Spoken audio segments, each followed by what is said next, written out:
এইদিকে কি আপনাদের? এই এরিয়া তো আপনাদের মধ্যে পড়ে না। আরে ভাই, ভয় পাওয়ার কিচ্ছু নাই। এরিয়া দখল করতে আসিনি। এরিয়া আপনার, ধান্দা আমার। Let's talk business.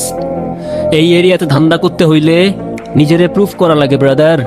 সেই জন্যই তো আসলাম ভাই, চলেন খেলি। এত চাপ নিতে পারবি? এটা সমুদ্রের তলা, শুধু চারিদিকে পানি। ওই দেখ দেখ, ওরা করতে আইছে ধান্দা, দুইটা নতুন আমদানি। ও আর রমিজ আমার সাথে। দেখ, আমি তোর পথের কাটা। এখানে ডিল করতে আসছোস, মাসে কত কামাস কাকা? ও ব্রো, বাংলায় আমার ধান্দা চলে। আমরা নতুন আমদানি। ভাই চোখ খুলে দেখ, আমরা সলিড খানদানি। এতে কোন ঘাটের মা, তুই কোন ঘাটের পানি? আমার এক সঠিক খাতাম, তোরে পড়াবো জামদানি। তোর হোমিজ আমার পাংখা, আমার গানে নেয় ফিল। ব্রো মাইন্ড করিস না, নে ক্যান্ডি খাচ্ছিল। আমার পথের যত কাটা আমার শুটার করে কিল। আমি খালি পকেট নিয়ে আমারই মিলিয়নের deal. You know what I am saying, beach.